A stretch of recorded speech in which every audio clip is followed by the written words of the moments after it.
Bom dia, paz e bem. Esse é o Evangelho do dia, esse dia 21 de fevereiro, quando o Evangelho será de Marcos 9, de 14 a 29. Um Evangelho interessantíssimo, mas cheio de detalhes, onde vai nos mostrar Jesus que desce do monte, logo no início aqui.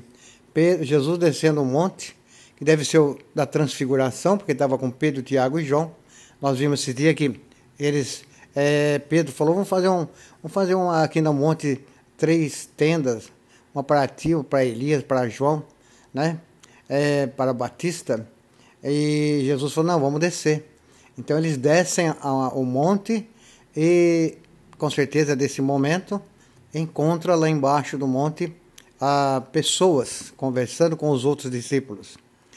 Exatamente aquilo que o próprio Cristo deve ter pensado. Fazer a vontade de Deus, segundo o próprio Jesus, é estar no meio da multidão.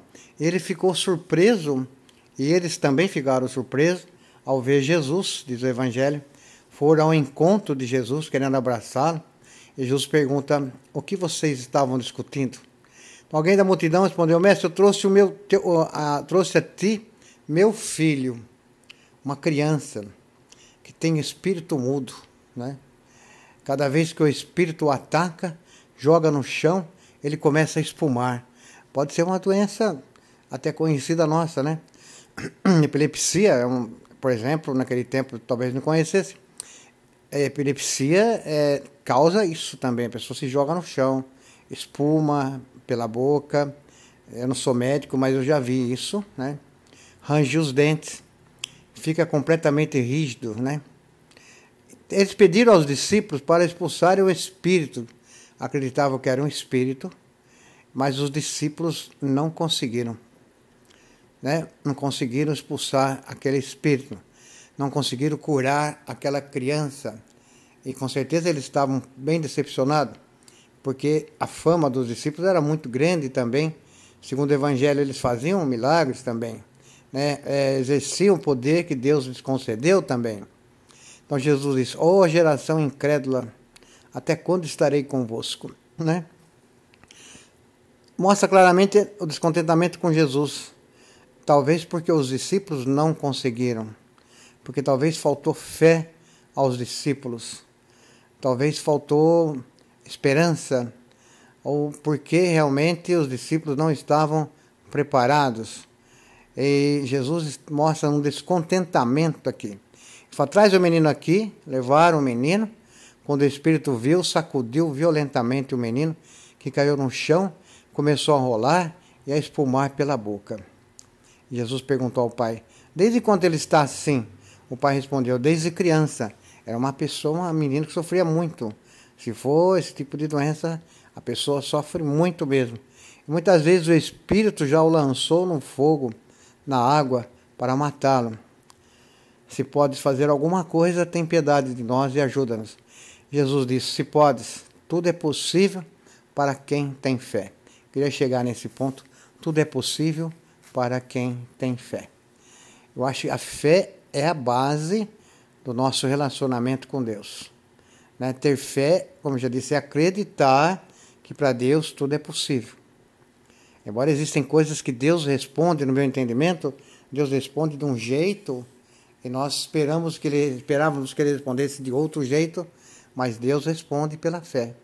Deus responde por uma atitude de alguém, Deus responde por uma palavra, Deus responde por um acontecimento, ou então Deus responde lá no nosso sono, lá no sono tranquilizador.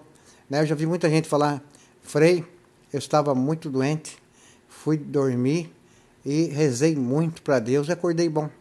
Né? É possível. Para Deus tudo é possível. Quem somos nós para duvidarmos da fé de alguém, do relacionamento dessa pessoa com Deus, né? Eu mesmo já sou testemunha de ver muita gente falar isso para mim, né?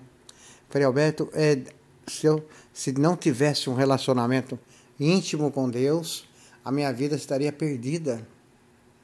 Esse caso do pai aí, ele tinha uma relação com Deus, né? Eu tenho fé, mas ajuda a minha falta de fé. Eu tenho fé, mas talvez não tenho suficientemente. falou para Jesus, né? Então ordenou o espírito, saia, o espírito mudo e surdo, eu te ordeno que saias do menino e nunca mais entres nele. Todo encontro de Jesus com as pessoas é para a libertação.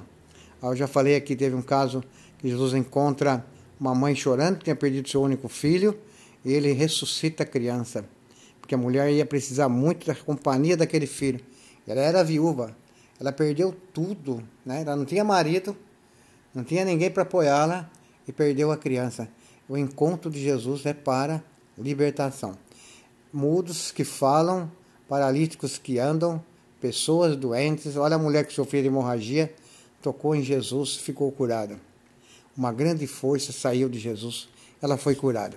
Então, o evangelho de hoje vem, no meu entendimento, para dar uma chacoalhada na gente, né? Acredita ou não em Jesus?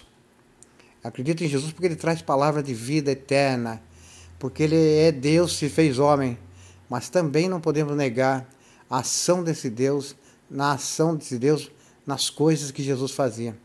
E Jesus curou, mas talvez por causa da fé do pai dessa criança. Os discípulos então, depois que Jesus entrou em casa, os discípulos lhe perguntaram a sós: por que nós não conseguimos expulsar o espírito? Eles ficaram preocupados. Por que nós tentamos e não conseguimos, Senhor? Jesus respondeu: essa espécie de demônio não pode ser expulsa de nenhum modo, a não ser pela oração. Ele termina dizendo: a oração é importante para conseguirmos chegar na felicidade plena. Então cada um tem que ter seu modo de oração, tem que ser seu contato direto com Deus, íntimo com Deus. Sempre digo, oração é algo íntimo com Deus. Eu não posso julgá-la, não posso ser juiz de ninguém, nem achar que a minha oração é melhor do que o outro, porque o próprio Jesus fala: tudo que eu faço, faço por causa da oração e por causa da fé de cada um. Que tenhamos bastante fé em Cristo, que possamos rezar uns pelos outros. Eu te desejo uma ótima segunda-feira, fique na paz, um grande abraço, até a noite com a oração da noite. Tchau.